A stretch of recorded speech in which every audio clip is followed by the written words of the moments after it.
Imagina esto. Estás en medio del invierno, en el norte de Canadá. Nieve hasta donde alcanza la vista. Silencio total. Y de repente, algo cae del cielo. No es un meteorito, no es un avión, es un reactor nuclear soviético. Suena a película de ciencia ficción, pero pasó de verdad.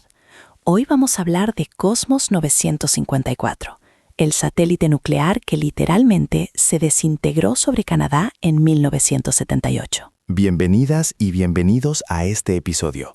Yo soy Charon. Y yo soy Sulafat, y en los próximos minutos vamos a viajar a plena Guerra Fría, a un momento en el que el espacio no era solo exploración científica, sino también espionaje, tensión política y, como veremos, un riesgo muy real para la gente en la Tierra. ¿Alguna vez te has preguntado qué pasaría si uno de esos satélites misteriosos que vemos cruzar el cielo cayera sobre tu país?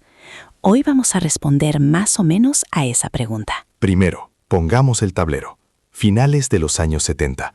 Estados Unidos y la Unión Soviética no solo compiten en misiles, armas y propaganda, también pelean por el control del espacio. El cielo es como un enorme tablero de ajedrez que no vemos, pero que está ahí, lleno de piezas. Satélites, radares, sistemas de vigilancia. Y entre esas piezas había un programa soviético con un nombre un poco raro, Rorsat. Básicamente satélites espía dedicados a seguir barcos militares, sobre todo portaaviones estadounidenses, desde el espacio. Exacto. El objetivo, saber dónde estaban esos buques en todo momento. Pero había un problema técnico muy serio. Para localizar barcos desde cientos de kilómetros de altura, necesitas un radar con mucha potencia, y un radar así traga energía como si no hubiera mañana. Paneles solares descartados, ¿no? Sí, en esa época los paneles solares no podían proporcionar tanta energía de forma constante. Solución soviética, meter pequeños reactores nucleares a bordo del satélite. Lo dejamos claro, no era solo material radioactivo suelto, era un reactor nuclear completo, funcionando en órbita, encima de nuestras cabezas. Uno de esos satélites se llamaba Cosmos 954. Fue lanzado en septiembre de 1977. Su misión, vigilar los océanos del planeta. Durante los primeros meses, todo bien. El satélite hacía su trabajo, daba vueltas a la Tierra, el reactor generaba electricidad, rutina espacial. Pero como pasa en casi todas las historias que empiezan tranquilas, algo empezó a ir mal. En diciembre de 1977, las estaciones de seguimiento detectan anomalías. La órbita de Cosmos 954 se vuelve inestable. El satélite empieza a perder altitud poco a poco. Y aquí viene el detalle clave. Estos satélites no eran tontos. Tenían un sistema pensado para, al final de su vida útil, expulsar el reactor hacia una órbita más alta, una especie de cementerio espacial. ¿Para qué? Para que se quedara allí, lejos de la atmósfera, durante siglos. Pero en este caso, ese sistema no respondió, no se activó.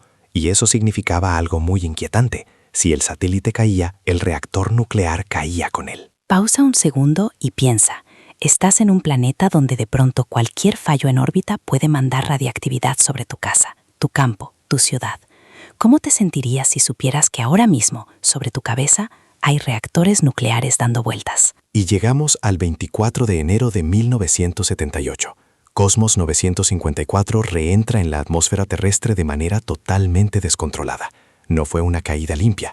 El satélite empezó a fragmentarse al chocar con las capas altas de la atmósfera. Pero ojo, no se desintegró del todo. No fue un se quemó y ya. Miles de fragmentos radioactivos se dispersaron sobre más de 100.000 kilómetros cuadrados en el norte de Canadá. Para que te hagas una idea, es un área más grande que muchos países enteros.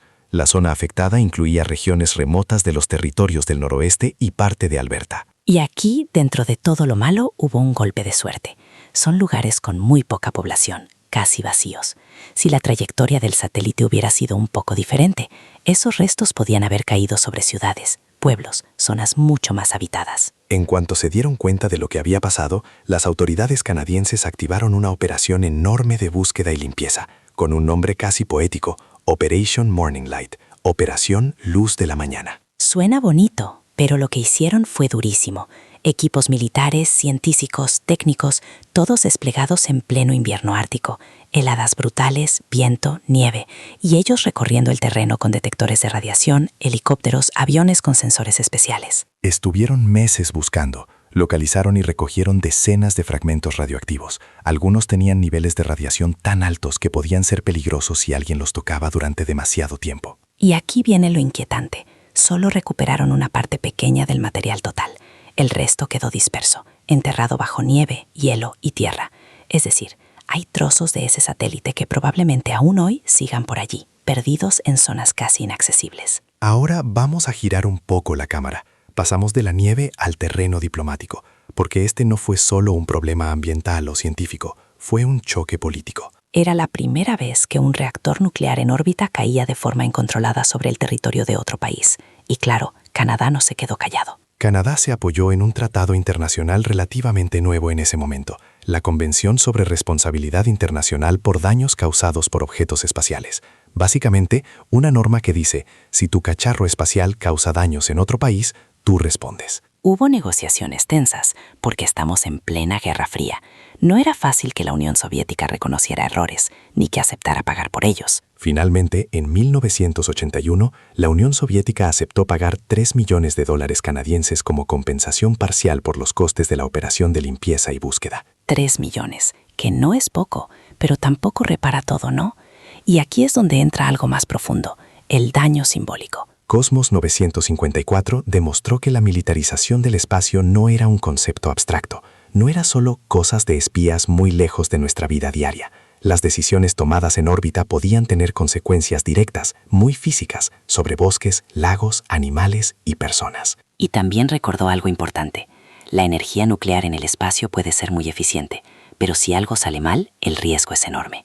Y en la Guerra Fría, las cosas salían más veces de las que se reconocía en público. Después de este incidente, tanto la Unión Soviética como Estados Unidos revisaron protocolos y sistemas de seguridad para satélites con energía nuclear. Se reforzaron los procedimientos para asegurarse de que al final de su vida útil, los reactores pudieran enviarse a órbitas más altas y estables, donde no representaran un peligro inmediato para la superficie. Eso no significa que el espacio dejara de ser un campo estratégico. La competencia siguió. Pero Cosmos 954 dejó una lección grabada. Incluso el vacío del espacio puede devolverte lo que le mandas. Hay algo casi poético y a la vez inquietante en esta historia. Pensamos en el espacio como algo lejano, abstracto, casi mítico, como si fuera un escenario aparte, sin conexión real con nuestra vida de aquí abajo. Pero este caso nos recuerda que la frontera entre arriba y abajo es muy frágil. Un satélite diseñado para espiar océanos acabó contaminando bosques árticos.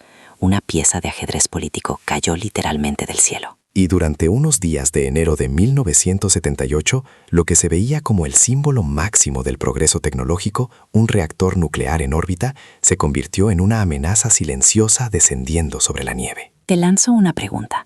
Cuando escuchas noticias sobre nuevas constelaciones de satélites, sobre militarización del espacio, sobre nuevas armas orbitales, ¿piensas en esto?